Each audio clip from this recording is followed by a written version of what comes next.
territory where Carlos Bulosan once lived to tell the story of the rain, sweat, glory of Mike Jackson men who fight the destination we were destined to end. Left a writing on the wall in the halls of the Nippon Khan. Others transformed, majority Decepticons. But my conception of the... It's officially season 2 of the Wait for It Seattle podcast on C-Town Sports. There's Kevin. See, he's so happy he made it to season 2. Let's do it. Season 2. Let's avoid the sophomore slump. That's fair. There isn't a sophomore slump anymore with the transfer portal, which we'll talk about today. I'm Brian, and we are here to talk everything Seattle sports. And we're going to do a little of everything on this episode. Kevin and I will kick it off with some talk about a couple things relevant in Seattle sports landscape. And then we're going to have 2 guests on. We're going to have Mel White come back on, who is the UW women's club hockey coach. And she's going to talk about the Kraken's new hire, as well as the PWHL Seattle team who made some big moves. Can I interrupt you real quick? Always.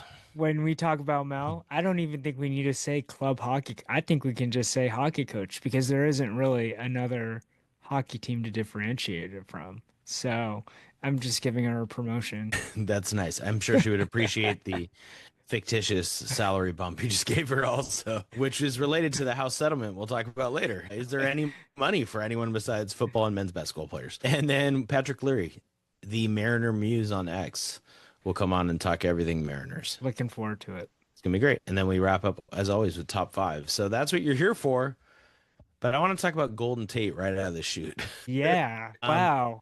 The Golden Tate, famous for a lot of things. His Seahawks tenure was fascinating. Have you noticed? Okay, Fail Mary, Maple Bars. I don't know about the Maple Bars, but you can tell me. When he was a rookie, he broke into a top pot at the bottom of his apartment complex or condo and just really wanted a Maple Bar late at night, is what he said. Have you not heard this before? It ended up being a non-story. Like top pot, it was played off of it. It went away. Yeah, they played off of it, and it was innocent enough, but it wasn't. And then he had a lot of let's just say some Russell Wilson drama. Yeah, while he was in Seattle. And then was he involved in like a punch of Percy Harvin or vice versa at one point? That was in the podcast that yes, that's what appeared I thought. on. Yes. Okay. So no, not Percy Harvin one maybe it was. I watched the Percy Harvin clip. I saw a different clip. So he's on a media tour now. Golden Tate is clearly decided to become a media personality, and he's very good on podcasts. Yeah. So he's been on I was driving, listening to ESPN radio this morning, and he was on a big time syndicated. I can't remember what the name of it is, but it's every Sunday morning in ESPN. I usually listen driving to get bets in on Sunday mornings during NFL season, which ironically, I saw another clip, coincidentally, not ironically, I saw another clip of Golden Tate talking about that he has 11 or 12 betting apps on his phone, and he bets every day. I mean, he went up in my book a little bit. Gosh. Golden Tate. Tell you about, so he was on this podcast called Bussin' with the Boys. It's 2 former. Yeah, that's the NFL one he talked about betting all the time. Yeah. So the other clip I watched was about the Percy Harvin thing. So he had a quote. Reporters asked him, what's it like going to be what's it going to be like at the Super Bowl to have Percy Harvin back? And Golden Tate, he was recounting the story, and he said, I was just telling the reporters that it would be great to have Percy back, but we've been good all year, without Percy. And Percy heard that and took it as an insult and kind of iced Tate out a little bit in the locker room. Golden Tate goes up to him and says, yo, what's going on? Right? Like, let's just chat. Let's chop it up. Percy Harvin goes, I'm good. Let's not talk about it. Tate turns around and walks away. Percy Harvin gets up and just tackles him. Oh, wow. And then they get in an altercation. And then I think so. Yeah, that's the story. And then coaches talk about it the next day during the Super Bowl. Everything's good. Percy Harvin has perhaps the greatest one-hit play happen in the Super Bowl in Seattle sports history. And here we are. So Golden Tate told I love that we're podcasting about a podcast right now. That's really good it's content. Meta. Yeah. He had another quote about Jalen Ramsey. So Jalen Ramsey has two kids with Golden Tate's sister. Yeah. And so Golden Tate didn't like how he was treating her or something, and he got upset and they were talking mess to each other. But Jalen Ramsey had this like epic hit on Golden Tate. This is when Golden Tate's on the Giants. And just it went viral. But I liked how Golden Tate talked about it. He's like, it didn't hurt that bad, but he really somebody missed a block and it just like, of course, now I'm going viral. And long story short, I think Golden Tate's going to be a media star coming up soon. That's my Yeah. prediction. So there you go. It would be pretty cool if it's him and Nate Burleson at some point and all these former Seahawks. Yeah. Golden Tate Yeah. wants to come on here and talk about spreads. I'm happy to do so. All right. So, well, Kev, I can't segue from spreads here or Golden Tate, but we were texting about different stuff for the podcast and different stuff this week. And then this morning you texted me, how about that UW news? Yeah. I didn't know what it was at first. And then I look and I didn't even know transfer portal was open for basketball. Well, clarification. When we say the transfer portal's open, that just means you can enter it.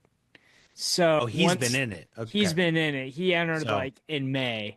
Okay. So the Yeah. he we're speaking of is a player from USC named Desmond Claude. Yeah. And Desmond Claude is about a 15 point per game guard. That's 15 points per game in the Big Ten last year, playing alongside Wesley Yates. USC, better than the Huskies, who everybody was, but only 7 wins in the Big Ten. That's their backcourt. And Desmond Claude, sort of out of nowhere, commits to UW basketball today. Yeah. My reaction is I saw his size at 6'6", and I said, great, Huskies have a wing.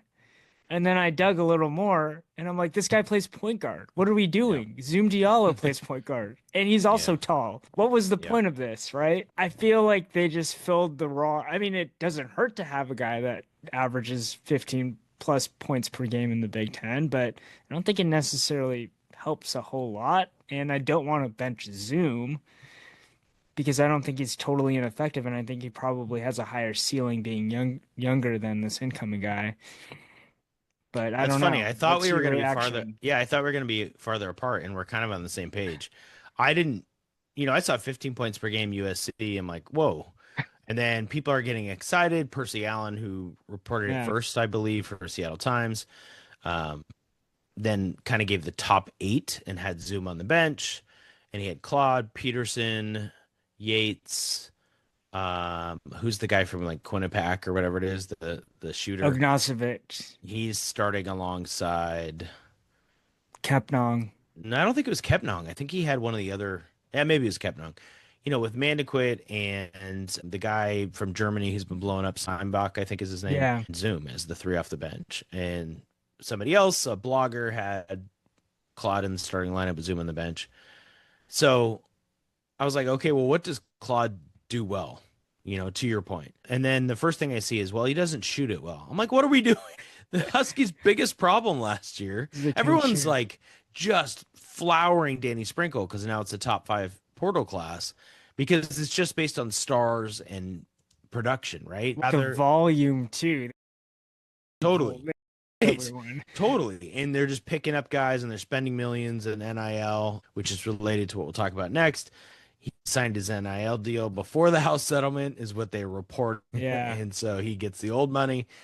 But Claude shot 27% or something from 3. Helpful. Zoom doesn't shoot the 3. I'm hoping he comes back after a summer and he does shoot the 3 next year. But I dug into some advanced stats to kind of go off your point. I love this. So Claude had a 16 PER last year, right? So player efficiency rating, which is flawed, but is a way to say like a player's value on the floor. Zoom was 14.2. So Claude at 6'6" with his rebounds and maybe a little bit more efficient, but dig in more, right? So one of my critiques of Zoom last year, we talked about in this podcast, is he had some huge turnovers as he was learning the point guard position in the Big Ten as a freshman. Well, Zoom is 16.7% turnover percentage. So out of 100 possessions, how many times do you turn it over, right? Or something like Yes. that. And Claude's at 20. Yes. Claude had a usage of 27.5%. Zoom's was higher, so maybe they're similar in that way. But they do win shares per 40 minutes. Zoom and Makai Mason had higher win shares than Desmond Claude. Yes. So I'm not trying to bag on the guy before he plays a minute for the UW. And maybe the depth is good enough, but is he really different than Makai Mason? Yeah, and the other point is you take a 7-win Big Ten USC backcourt and you put it on the Yeah. Huskies. Yeah. You go from however many wins the Huskies had in the Big Ten to 7 wins. That's point one. Again, I think it's a great ad. I think it's better than no ad at all. And I also want to credit, it's not a coincidence that Quincy Pondexter has Mhm. brought on these two guys with Right. them. So, and I do think that there's value in having depth, right? It's a good problem to Yes. have. And I think that's how Sprinkle will talk about this. It's like, Yeah. it's a good problem to have a bunch of capable guards in the Big Ten. And Yeah. I think it's good for Zoom to kind of feel like he is not entitled to a starting spot. And Yeah. I think Sprinkle is going to like that. So I think there are positives here. And definitely a surprise. And I think it'll be interesting to see what the starting five will look like. And I Yeah. don't think Sprinkle will know until maybe 3 to 5 games in. Yep. I think you have great points. Awesome points. Like the depth is not totally agree. Depth is good. Yeah. 6'6" is something too in a physical conference. Zoom's pretty skinny. I mean, maybe Claude plays a much more physical brand of basketball, which they needed. I'm not saying he's not good, and I'm not saying they shouldn't have added him, to your point. Like, if you Yeah. got the spot and somebody's paying the money, go for it. Like, Yeah. you're right. Awesome. I just saw a bunch of this is what social media does. We're either like, hey, the Mariners are Satan and Yeah. Jerry Dipoto is the devil. Like, that's people hate the Mariners right now. Yeah. Or Husky basketball adds a guy, Husky football signs a guy, and the national championship's coming. Yeah. So let's live in between. I do think that they have to make the tournament or be in the mix, right? I mean, I wouldn't get rid of Sprinkle if they don't. Yeah. Enough Been- talent added, yeah. right? Like, There's been early articles before the Claude thing saying that the Huskies are probably like number 7 in the Big Ten, which would put them in the bubble around there. that would be the You highest know? I've seen. I've seen a Yeah. lot of people. There's some people pretty low on their ads and put them in the tier of like Bubblicious Yeah. with 5 other teams, which Yes. is basically all of the Big Ten. But Yeah. So anyway, all right, that Great was an stuff. interesting Sunday morning ad. Bigger news that I want to ask you about is this House settlement for college sports. Yes. Yes. Okay. So let's start with this. I have 3 questions for you. How is this different than what we've seen since 2021, where players were allowed to earn money? Yes, colleges were never ever directly paying the athletes. So the way the athletes got paid is they'd sign a contract with, a good example is EA Sports, to use their name, image, and likeness in the game. Or they'd sign with a collective, which every university would have like an affiliated collective. For the Huskies, it's Montlake Futures. So the way Montlake Futures works is a player signs a contract, I believe, with Montlake Futures. Montlake Futures sets them up with NIL opportunities. So a lot of it is about charitable giving in the Seattle area. And then in exchange for them posting something on Instagram, they'll get a check. Now, we had Joe Knight on our podcast, who's the executive director of Dogs Unleashed, and he just said the whole thing is just pay to play. Everyone acknowledges it. Everyone knows it. Now, I'm saying this, it's kind of a fiction because people openly acknowledge like it's really important to fund the collective because that's going to pay our players. So that's how it's different. Under the old model, it's important to fund the collective. Yes, under the old model. In the new model, they have a $20.5 million salary cap, essentially. And they can distribute it, as of right now, a college like the University of Washington can distribute it however they want. Yes, so it's commonly called a rev share because the idea is that UW goes and or the Big Ten has a big TV contract with all these networks. They pay the pockets of the university, and the university can share up to I think it's 20.5 million, however they want it. Now, you said something about the collectives, like, are they relevant? Well, they still are relevant because it's 20.5. That's as much as the university can give people want to give more, you have the collective to give more money. Now, the problem is now there's kind of an entity that Yeah. will look at everything, both the deals that the schools do and the deals that the collectives do and everything else that will look and kind of see if something is, quote, what Joe Knight called real NIL. So is the collective paying NIL now, or are schools? Both. Okay. It's got to be both. Yeah. So the collective can go above and beyond the 20.5. I thought they were limited to 20.5. The 20.5 cap is what the school can distribute. And that's actually going to raise over time. The idea was it would level the field because not one school can, like Alabama compared to like Oregon State would be an example, right? Yeah. They both can only pay out 20.5. This doesn't get rid of the collective problem, right?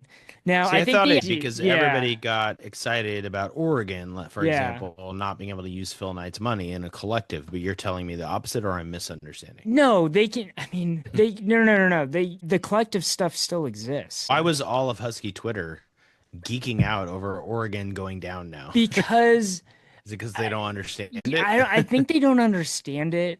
Like, and I think that, I mean, 20.5 million's a lot of money, but I still think that the collectives can exist and these players can sign deals with NIL collectives. Will it be as important for the football program? No, because the school's going to be paying them. Well, let's go with the 20.5. What's an unintended consequence that you see coming for UW based on this new ruling? And I'm thinking specifically like who's going to get hurt by this? Everyone talks about, oh, this would be good, but who?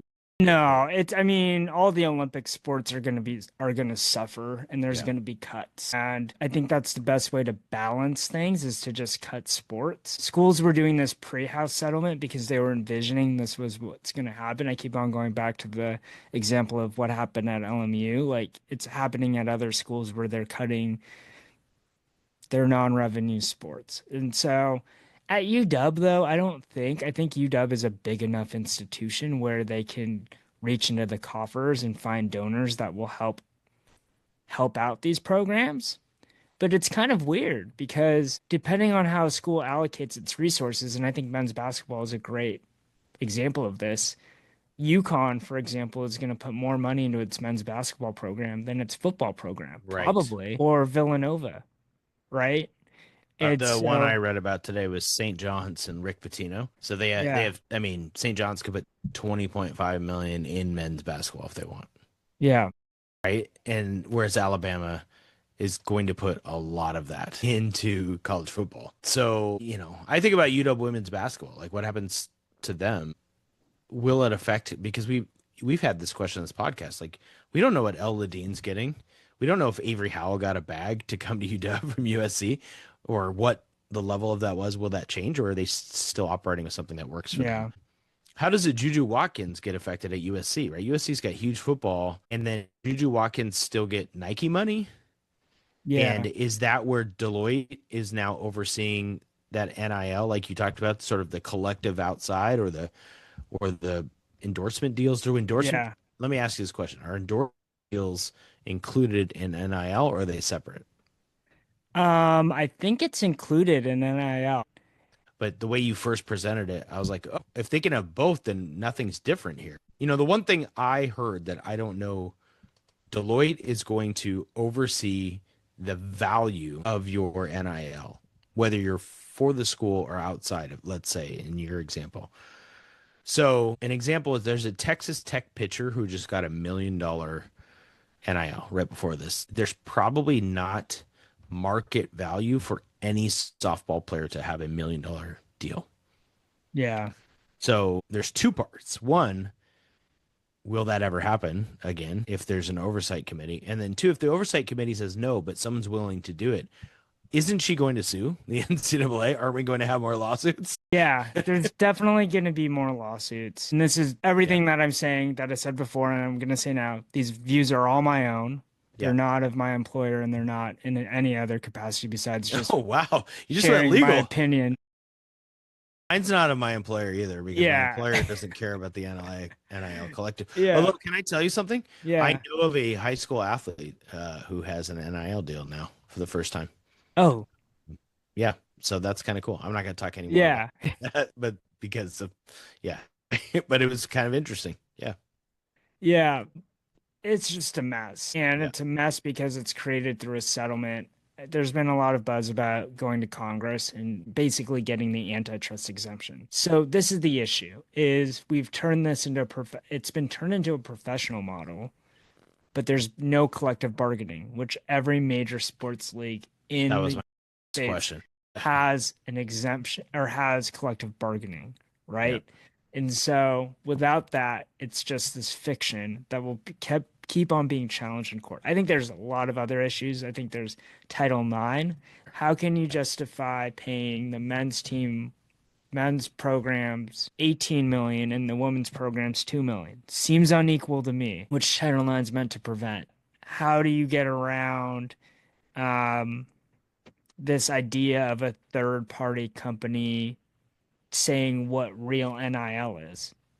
Yeah. As soon as you submit a deal that's going to get rejected and you don't like it, you're just going to go to court and challenge it. And then Right. that thing is Totally. just blown up. So Right. my prediction is that there will definitely be more litigation. I'm 99% sure.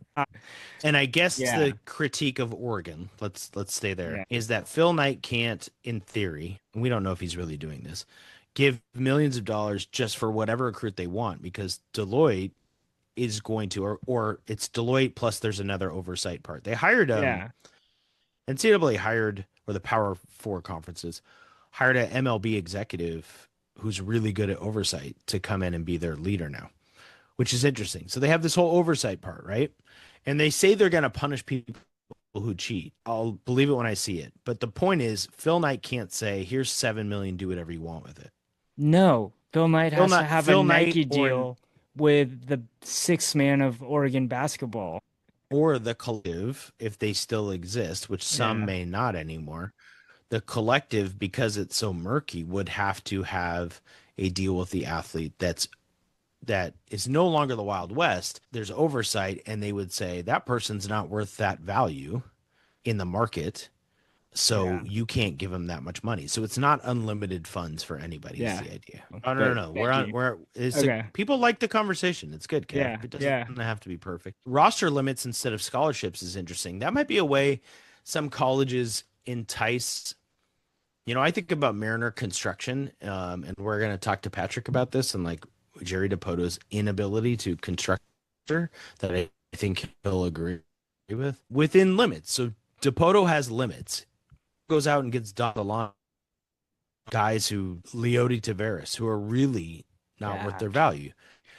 If Ohio State said they're going to add 91 scholarships across sports, so maybe the kid who can't get a big NIL deal but would love a scholarship now gets a scholarship and you can add value that way. You know what I mean? Like it's the money, it's not Moneyball, but it's the idea of economic thinking that's outside of what everybody else is talking about, which is how much is Desmond Claude getting to go to UW, right? I would love to get in the minds of the people constructing rosters at Owazu and Oregon State, maybe even Stanford, kind of not the big market team, but still has funds and then trying to maximize, like it's almost like a game. Yeah, to go back to our point, I think you're right. I think the UConn's interesting because they actually have football, but like the St. John's of the world, who, Creighton, Gonzaga.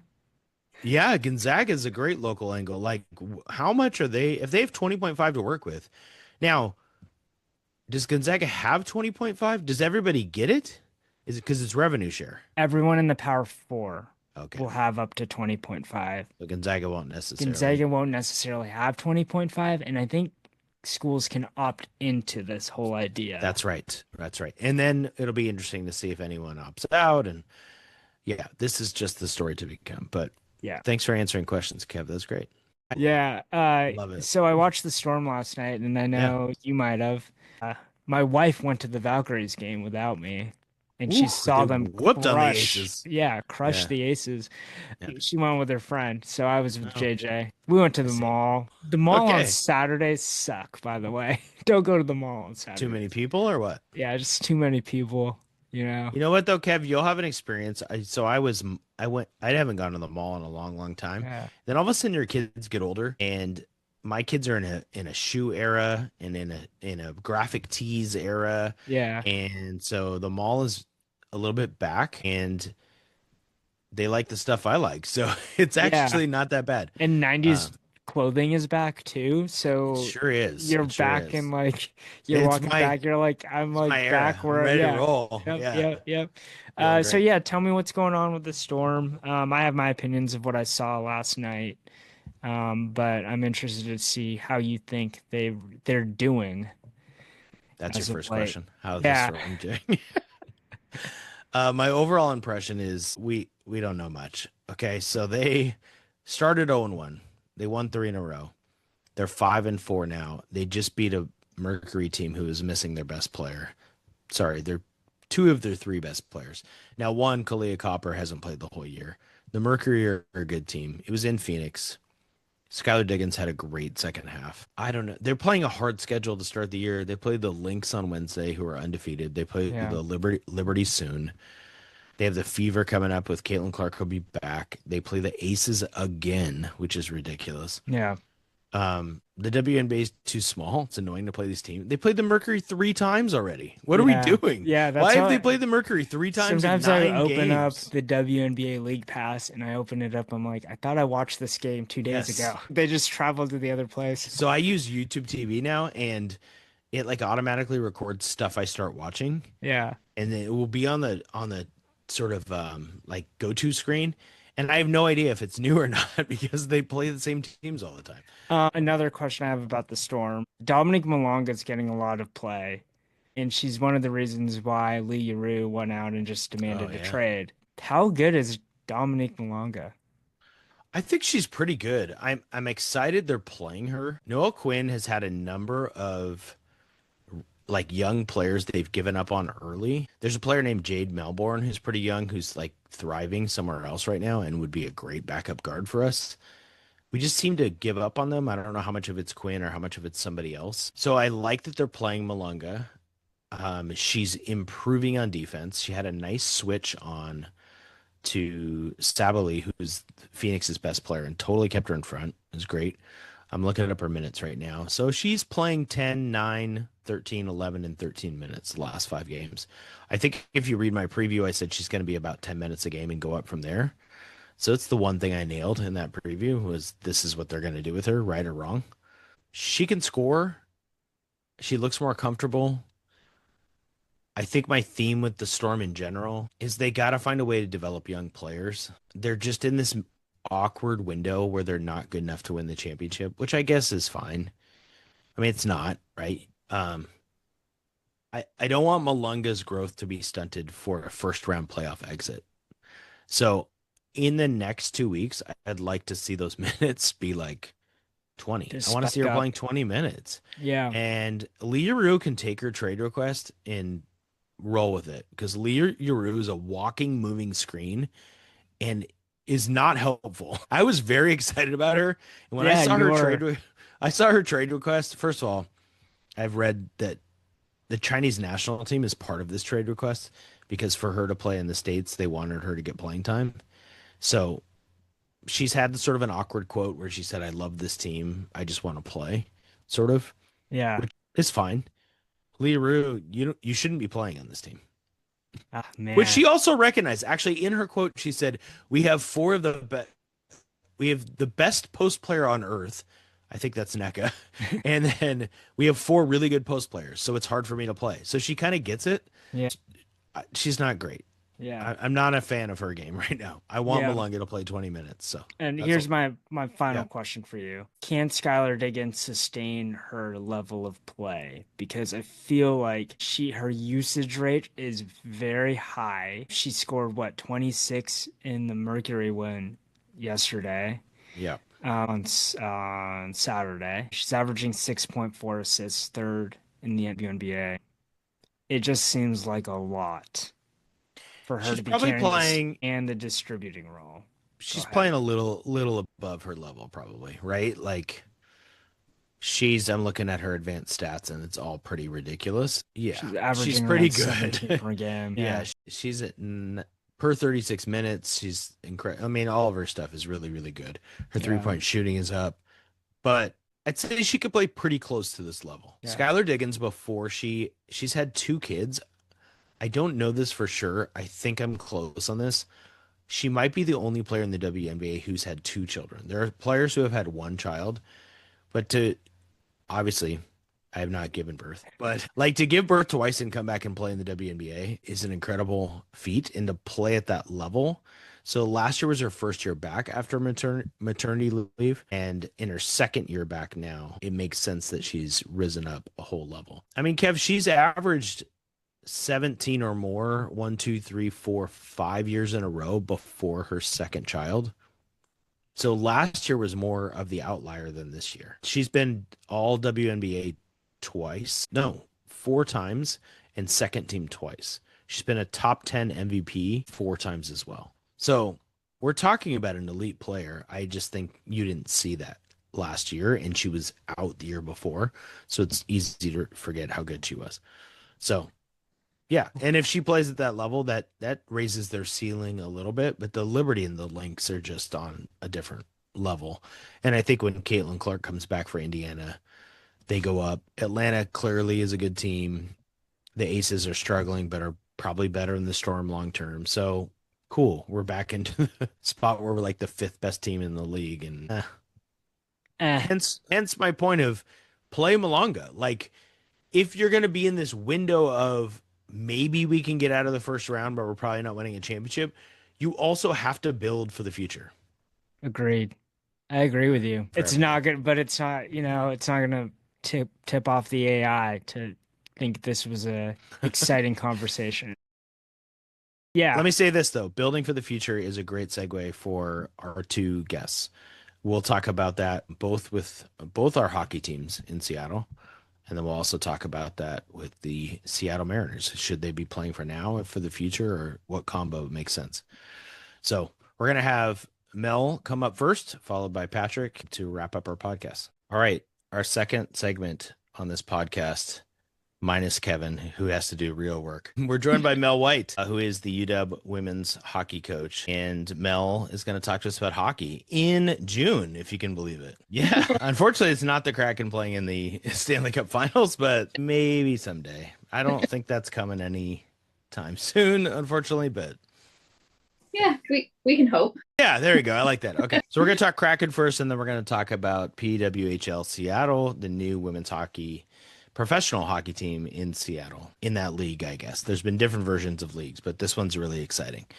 And there's some star power our listeners need to know about. Okay, so the Kraken, the big news is Lane Lambert is now their head coach. Once the head coach of the New York Islanders, most recently an assistant with Toronto. From what I researched, mostly in charge of penalty kills / defense for Toronto, where he's been very good. So what is your general impression of the Lane Lambert hire? Yeah, I'm sort of, I guess, just interested to see where it goes and to see how the whole coaching staff comes together, because right now we don't have much of a staff. We have about 2 people. And so interested just to see how it develops. I feel like we got caught in a time where there was a big coaching turnover this last year in the NHL. And so it was definitely a harder, I think, market to find your head coach this year. I think we were one of 7 teams looking for a new head coach. So there's a little bit of just trading coaches around that happened in this off season. So I'm interested to see what happens and where it goes this year. Excited about the fact that we'll have some focus on defense. Feel like our defense has been maybe a little bit all over the place these last couple of years. So in doing my research, I think you'll be impressed with me, Mel. I watched the press conference today. And so did you go? I felt like you would have gone for some reason. Okay. I did not. Okay. Well, and I skipped through some questions that weren't as relevant, but I was kind of looking for, he doesn't really say what they're going to do, because why would you? But both him and the GM, Jason Botter, here's what Lambert said. Special teams will be better and will be better in our defensive zone. Can you explain what those mean to our listeners? Yeah, so special teams is your power play, penalty kill, which especially when you get to the playoffs, like you have to have those down. You're not winning a playoff game if you can't score on the power play or don't have a great penalty kill. So you really need to be great in those areas to be like a great, well-rounded team. And then in our defensive zone, I think one thing that the Kraken got caught a lot doing last year is they got trapped in the defensive zone, which is like where our goalie is for an extended period of time. And what happens is you usually get tired, and then that leads to getting a goal scored on. So having a focus of developing the defensive zone really does lead to offense, because if you can break the puck out better and faster, win battles down low, and then figure out how to move up ice, you're going to end up in the offensive zone, which is obviously the goal, to be in the offensive zone more than the D zone. So it will help building from that standpoint out. So the ways you can get out of the defensive zone, obviously you can have more talent, but I'm assuming you could be a more physical team, like check people more physical on the boards, or you could be, I think of soccer, sort of that high press, like aggressively attacking the person with the puck. Is there a different way? Does that make any sense? Like, I get what you're saying. Like, how does a team become better in the defensive zone, I guess is my question. Yeah, part of it too is that physicality and being physical on the puck, but then finding different ways to support each other. So whether it's like say your defenseman is in a corner battling for the puck, making sure your center is in the right space to pick up that win, and then everyone else is adjusting off of it. So it might be that you transition to drop your wings down a little bit lower to support, or what I would actually like to see is our defensemen skate the puck out a little bit more. I like keeping that possession when you're skating it out. And then as you're bringing that pressure out, because you're skating it, it allows for your wings to open up a little bit more to create some more time and space for either A, you to keep skating, or B, to finally then make a pass. And then you're also not trying to make a 30-foot pass out of the zone. You're only trying to make a 5 or 10-foot pass out of the zone. So it'd be great to see that happening a little bit more. It feels like they have talent defensively. I mean, I don't know if all those players are great skaters with the puck, but they have talent at the defensive end. I mean, they have potential talent at forward that we're sort of waiting to see, which is part of the whole dilemma with the Kraken. Are Matty Beniers, Shane Wright, and potentially Berkeley Catton going to be stars, semi-stars, just average players? And I think that's where the potential goes. So speaking of offensively, here's what he said. Here was his quote. "We will be at the net in the offensive zone. We will be aggressive. We will put shots on the net." So I interpret, tell me if I'm wrong, being at the net, when I watch good hockey teams, like playoff hockey, and you taught me this a long time ago, like when we used to work together and I'd come ask you hockey questions like that, and I don't know if it's always the center or it can be a different forward. Somebody goes in front of the goalie. I love this part about hockey. I don't know why I love it so much. Maybe because it doesn't translate to other sports, but blocking the goalie's vision and you have to be so strong and physical to do that and withstand the hits. I just think that's the coolest thing. Yeah, it's awesome. Yeah. Okay. All right. We're on the same page with that. It's so fun. Do the Kraken not do that well currently? That's what I was kind of interpreting from this. I think it wasn't consistent. Okay. Was the thing is, and I think as we got our lines together a little bit better, like when we got Capo and they were playing him with like Beniers and Schwartz, like that line started clicking. And it's because he brings a great physical presence. Beniers can skate with the puck so well, and Schwartz is like an ultimate just ice vision, knows where to be to make the pass. So like that, I feel like when that line started clicking, like we had someone in front of the net all the time. So I think it was more just like consistency and doing that. And I know one thing like Coach Jessica Campbell talked about a ton last year was the same thing. Like we weren't getting enough pucks to the net, and that was something she kept reiterating. So it's good to hear that like they're kind of on the same page with that. And I mean, it's the only way you're going to score goals if you could get pucks to the net. And so if you can bring a great physical presence in front of the net, not only does it distract the goalie, but like it a defender or center has to stay on you, which is one less person like floating around. And then really you're drawing two people in front of the net because Right. you've got that opposing player there trying to push you out. And then they might be screening their own goalie. Right. So win-win. Right. Yeah, it seems like that was interesting from Coach Lambert. He definitely, as they asked him questions, to your point to begin, he talked about structure, detail. Everyone has a job. They know their job. There's no gray areas, but it really kept coming back to defense. He kept saying, no, we're going to be balanced. People would ask him questions about balance, but he's clearly defensive minded. Yes. As you know, like we're both coaches, you have a preference. Like just coaches are either one or the other. They can say all they want. And so I think we'll see an improved defense for sure. I'm hoping that, to your point, and he talked about this, the movement from defense to offense, a transition game. Maybe if they're better defensively, they'll get better transition, which opens up more shots on the net. Yeah. Well, yeah. A team that doesn't look like they're going to have trouble offensively is the PWHL Seattle, the women's hockey team. Oh my goodness. Okay, I'm going to read you a quote from the live stream that I watched. I think we both watched this. So I'm going to read the quote and then we got to go back to how this all worked. But today there was a live stream of, we'll call it the expansion draft, and we'll rewind to how we got here. Yeah. But the quote was, these forwards that Seattle has put together are insane. Yeah. So the commentators were like, there's firepower in Seattle. So let's rewind. The first step, I think I have this right. There's 6 teams in the PWHL. Vancouver and Seattle come in as 7 and 8. Vancouver and Seattle are expansion. They get an expansion process. The process began with teams could protect, I think, 3 players. Yeah. Okay. And then they had an exclusive signing window. And I thought this was so cool because not all expansions do this. So if you're not protected by one of the 6 teams, then Vancouver and Seattle have it was like a 5-day or 7-day window to sign up to 5 players. And the players cannot agree, but you have this exclusive window. So it's just Vancouver and Seattle competing with each other. I thought it was so cool. Yeah. And then the big news out of that is Hilary Knight. So I think even casual hockey fans will know Hilary Knight from the Olympic fame of the USA. She led the PWHL in points, I believe, last year. She was in Boston, and now she's in Seattle. Yeah. So we have Hilary Knight.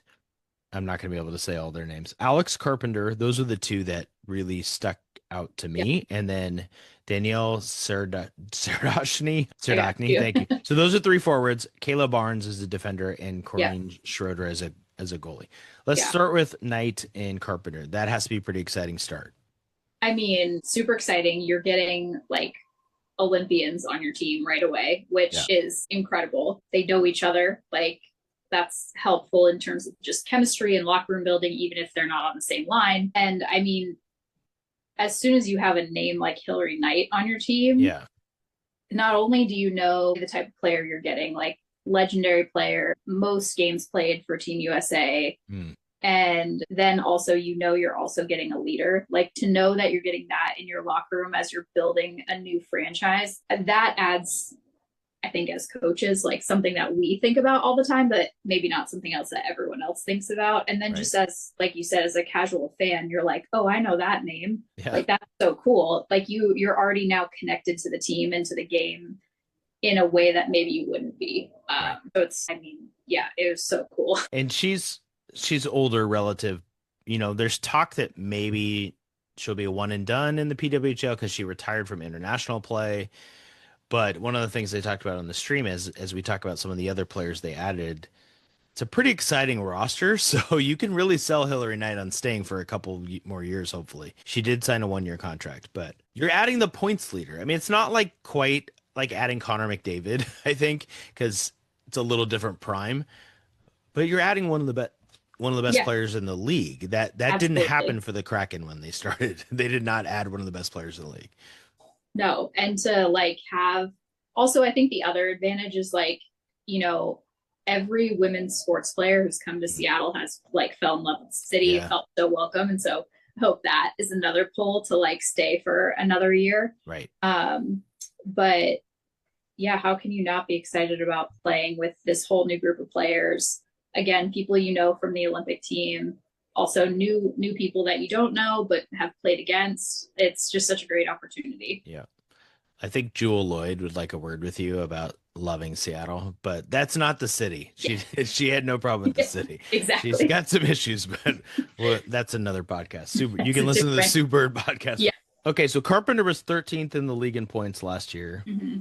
And then today, so the second stage here is they had an expansion draft. So other people unprotected, they can select them like you would see in a normal expansion draft. So the first person they drafted was a 24-year-old forward named Hannah Bilka, who was the number 4 pick in the 2024 draft. That one got me really excited. So excited. She's like a physical presence. Again, like also knows how to find her way to the net. She's going to be another like fan favorite. That's awesome. And then they added Jesse Eldridge, another forward who is one of the top scoring forwards in the league the last 2 years. She's top 10 all time in scoring. So that's where the people on the stream are like, what is happening? They have so much firepower. And Eldridge scores some like fun goals. Like not only does because she can just shoot from like anywhere and she has such a good release, like, but she's going to score some of those fun, like you see it on the highlights going in top shelf and you're like, okay, that's my player. Well, something cool that they've done is bringing in Wilgren in this last round of the draft. She and Kayla Barnes were D pairs at the very beginning on the Montreal Victoire. So they don't have to stay D pair, here in Seattle, but the fact that you have two people who have been a D pair together, you could maybe start them on the power play or something like that if you want to split them up and mix them up to be, maybe leading with someone else. But the fact that you were able to kind of draft both of those players is great. Also, chemistry already. Which is so important. Yeah. Also, like Barnes is really great at jumping in on the play. So is Teralova. Like both of them aren't really afraid to join the rush, which is great. So that way it gives you some dynamic ability to just have more goal scorers, even from your defensive end. Seems if they have one area I'm a little concerned, it would be goaltending as of right now. They added Corinne Schroeder. The last 2 years I looked up 2.4 goals allowed each season, which is not great among goaltenders in the league. What do you think about goaltending in Seattle? Yeah, I think what's great about her, though, she can definitely come in as a starter. But what's also great is if you get someone in, which they have to pick up another goalie in the draft. Right. But you have to have another goalie. Yeah. Or in this other signing period that will open up once people don't have contracts and things like that. She could also be someone who pushes someone else and there could be like a 1A, 1B scenario. Gotcha. It's nice that at least we have a goalie who's definitely capable of starting. She did get a couple shutouts this last year also, which is a good sign, especially on a struggling New York team. Right. So I think it's a little bit hard to kind of completely judge, as New York was one of the teams that struggled the most out of the PWHL, but also there are only what's crazy and which is going to be great now. I mean, the goalie competition for the entire PWHL is going to get so much better because, I mean, there were only like 18 goalies in the entire league, which there's more than that. You see some of these international players during Olympic period and you're like, wow, this player would be awesome to have or coming out of college. So what's exciting is it'll add more goalies to the pool and get some really good, like even inter team competition going to be able to take that like official number 1 spot. Nice. So what's cool about all this is there, like you said, there's a free agency period coming up, and then there's also an amateur draft. So we just get more excitement about additions. And I think what we want to say, Mel, is follow along and go get tickets. Get tickets to this team. The league averaged about 7,000 fans per game. Just to put it in comparison, the Reign are averaging 8,500 per match this year. I think there's no reason why the PWHL Seattle, which doesn't have a nickname yet, can't be at 9,000, 8,000, maybe 10,000 per game. I mean, this is a team people need to go watch. absolutely. If you've never been to a hockey game before, this is for sure the time to go. Like, bring your friends. Hockey games are a good time. Plus, like, we all know the women's sports atmospheres in Seattle are some of the best. And so here's just another chance. Like, if you love a Storm game, okay, it's the off season for basketball fans, go to a hockey game. Like, you're going to love it. And it's going to be so much fun. It's physical. It's fast. There's goal scoring. Go to a game, get tickets.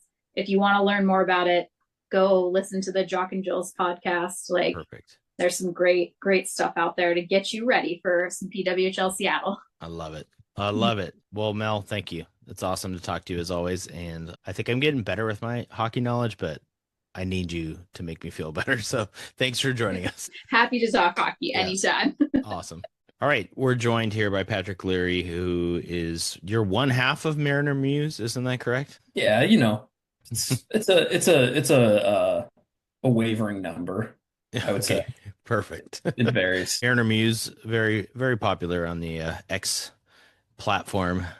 People like to engage with you in many ways, I would say. Lovely platform these days. Lovely platform these days. Lots of good stuff.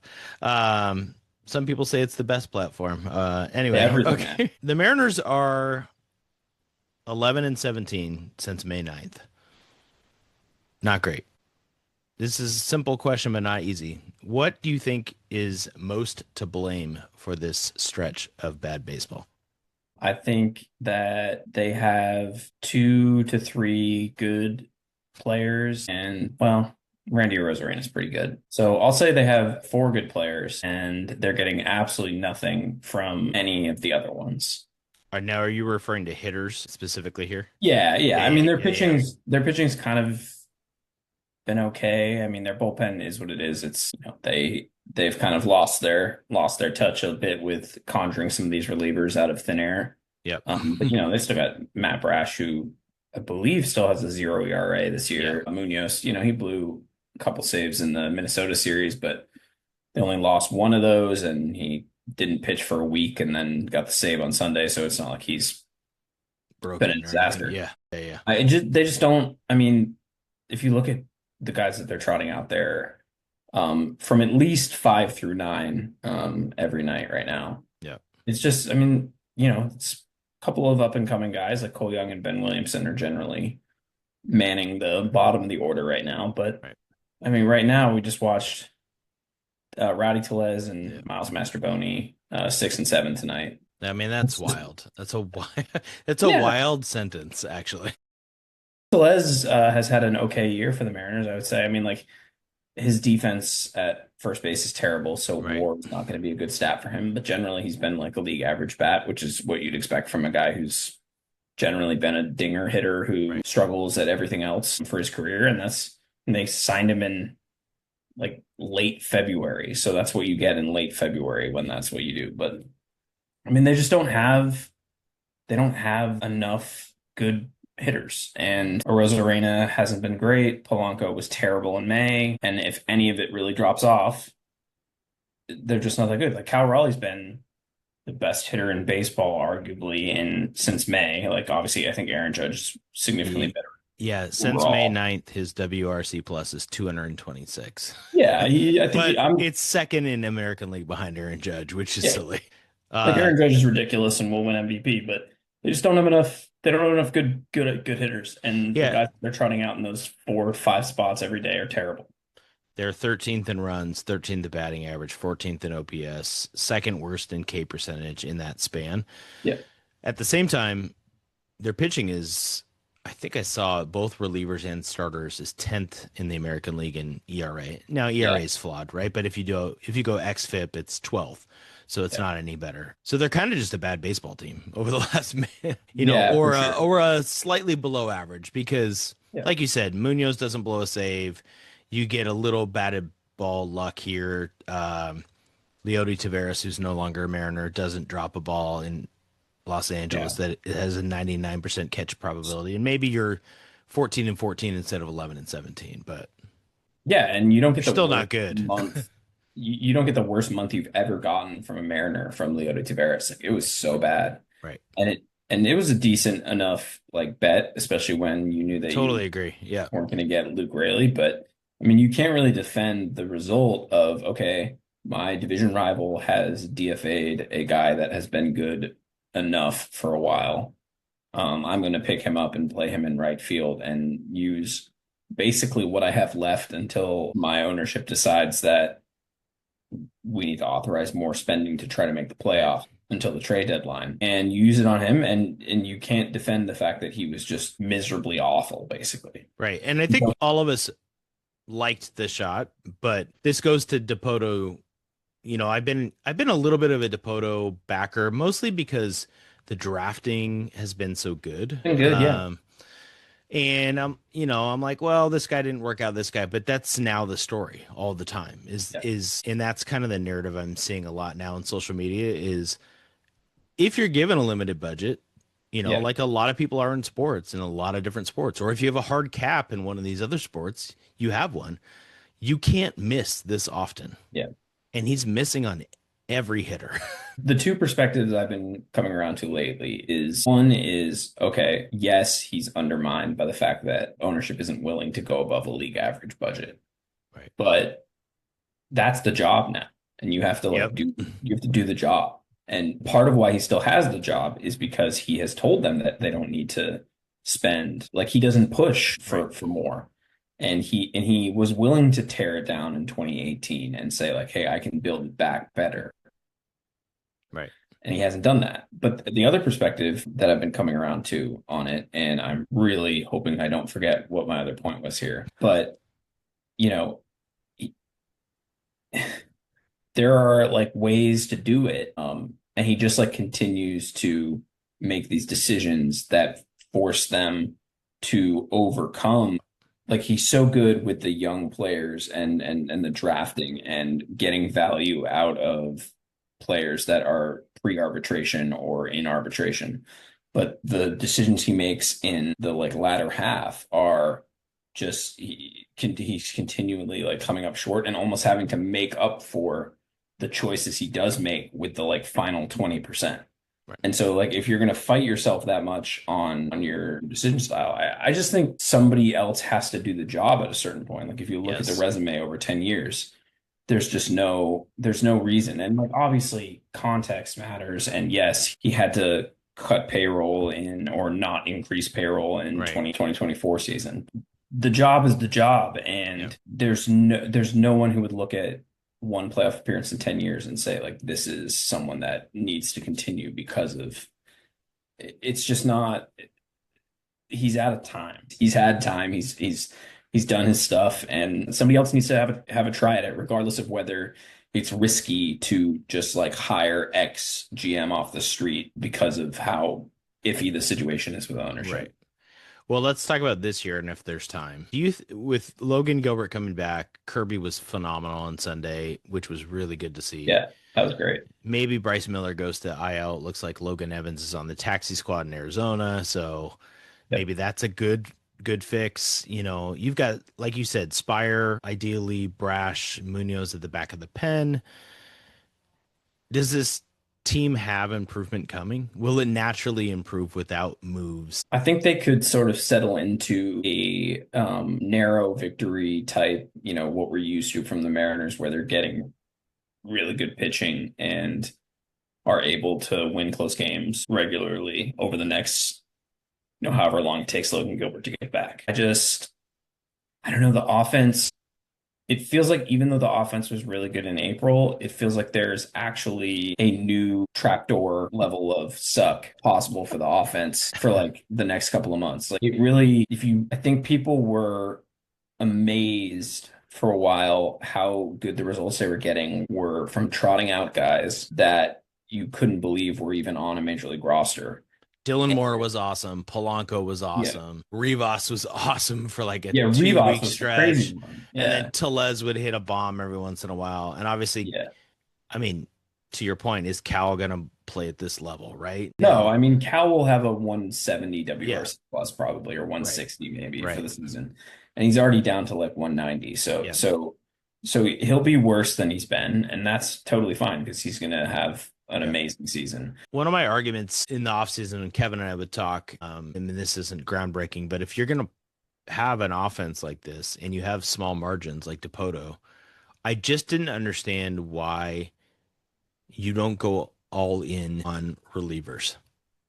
Like, Yeah, it's build your certainly. pen, right? Like, so I think it's arrogance is what I've come to, because to your point, when we started this, they've been able to turn the Paul Seawalds and Yeah. the whoever else is, aspire and reclamate these careers. And Mhm. I think that's what they thought they were doing with Carlos Vargas this year, who was nice, but he blows up every once in a while, right? And Bizardo and these guys. I wish they had just spent some, if this is the path they're going to take, which is a limited offense and really good starting pitching in theory, they've been injured obviously, then go double down on the pen and just be ridiculous. Yeah. Like, who did the Mariners just play? Oh, the Twins are just, their Yeah. pen is sick. Yeah, it is. Like, just have that kind of pen. Yeah. Well, they used to be good at finding Right. a fourth or fifth guy off the Right. scrap heap, and they just haven't. Like Colin Snyder has just Yeah. been awful Brutal. recently. And that was like their one real big success. They need a second lefty that Yeah. lets Gabe Spire pitch in later innings when the lefty is needed, as opposed to whenever the lefty is needed, because there's no other lefty.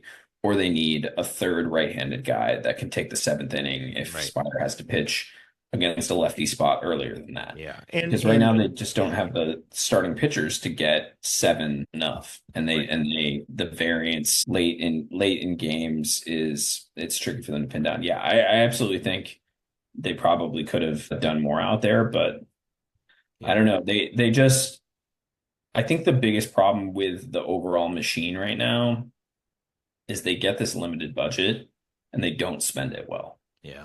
So Totally. either Yeah. you have to get more budget and spend on better, Yeah. or be better at spending less budget. And right now it feels like the less budget forces DePoto to sort of fight himself and sign stuff that actively hurts the product that you already have. Well, it's not a very optimistic view, but that's what No. we have for this week. So maybe the Mariners will have a great road trip. They are playing a really tough schedule. I just looked at it for the rest of the first half, which Yeah, is it's not. tough. They finished with the Yankees, They've had a very soft schedule. but this team doesn't seem to matter, right? At least Right. that's been their track No, record. this exactly. year. They hurt themselves. They hurt themselves. So Patrick, we appreciate it, and course. we'll talk soon. Cheers. Thanks. Sorry about Do you like Kev? Before we do a top 5, do you like ASMR videos?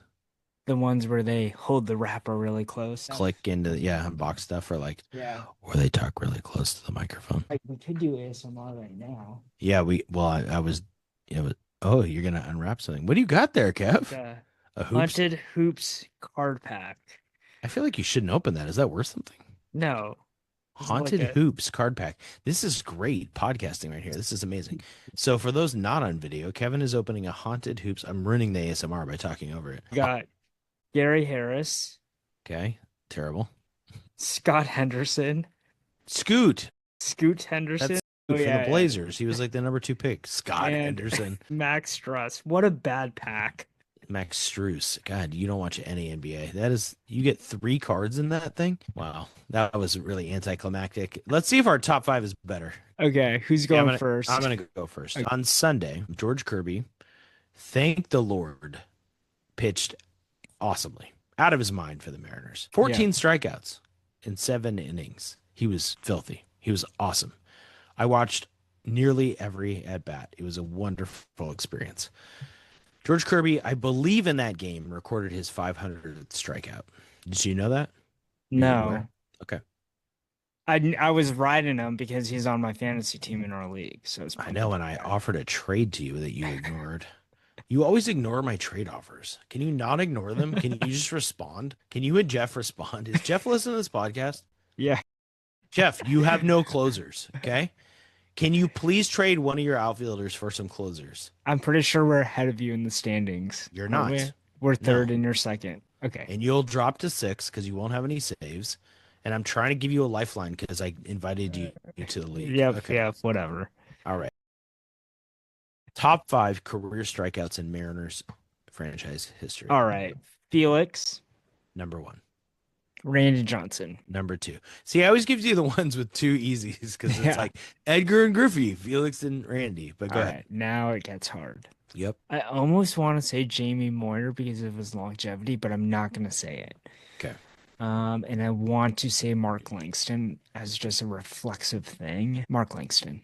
Number 4. By the way, he has 1,078 strikeouts in his career as a Mariner, and I'm almost positive. I'm going to double check this as you're thinking your next one that Kirby is now over 500. So you know it's probably not George Kirby, but that's what made me think of it. God, I'm just going to say Jamie Moyer.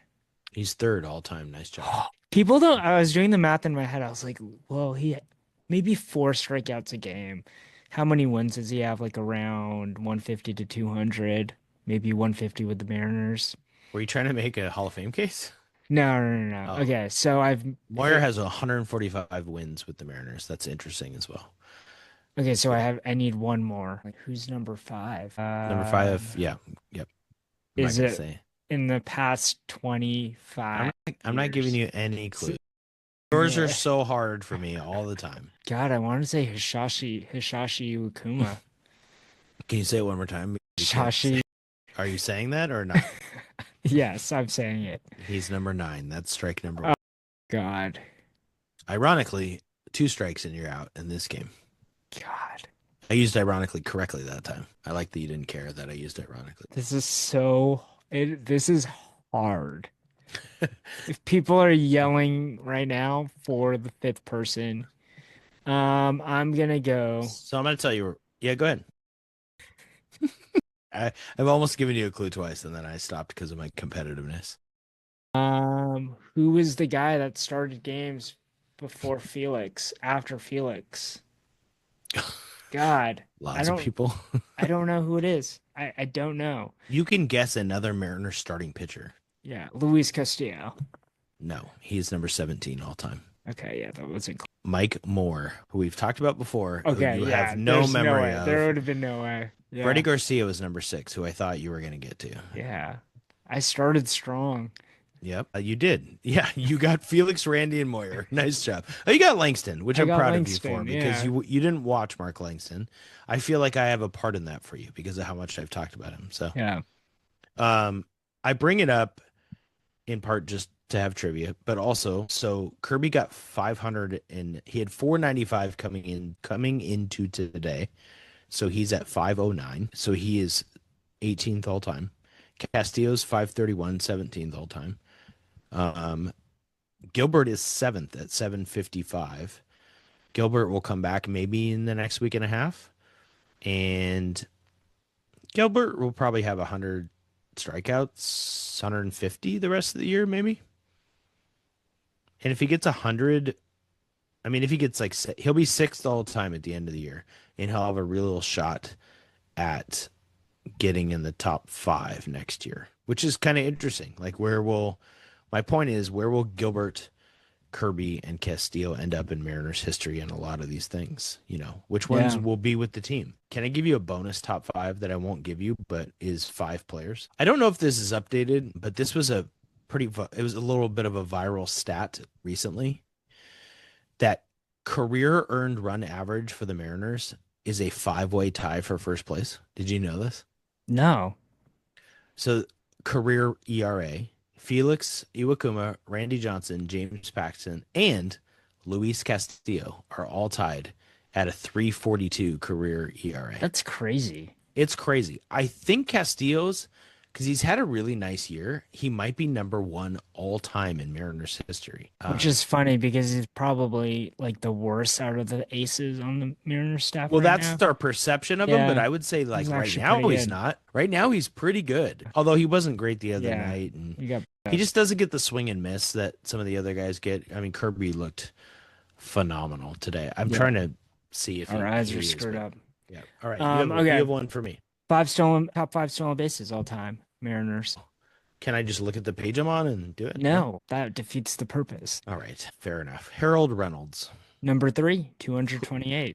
Julio Cruz, Number 2, 290. Ichiro Suzuki. Number 1, 438. All right. That was quick. Now it gets hard. Julio.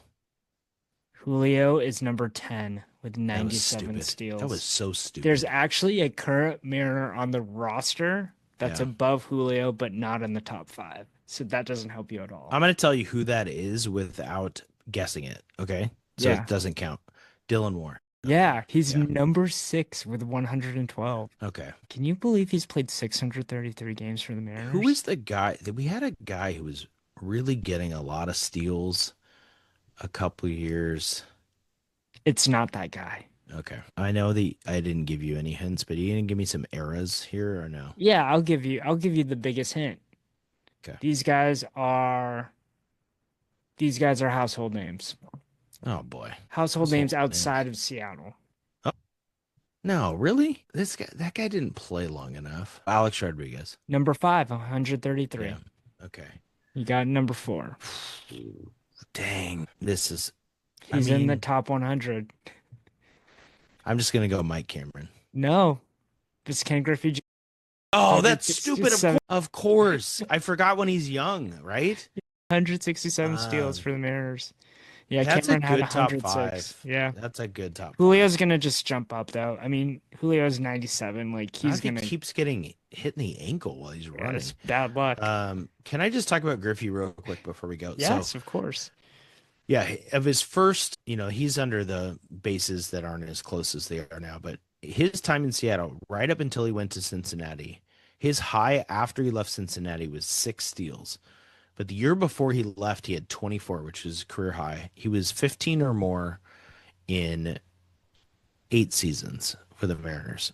And to give you context, Julio has had 25, 37, 24, and he has 11 this year. Kind of want him to get to he's at 10 and- 37. He's like, at 10 and 10 right now. I Yeah. don't think you know who has 7 steals, Kev? Cal Raleigh. Cal Raleigh. It's so amazing. How does he have 7 steals? I know that everything's different, but How does he God lead the bless league in him. home runs? I can't even. We got to save it for Patrick. Cal Raleigh is just the best. All right, we'll see y'all next week. See ya.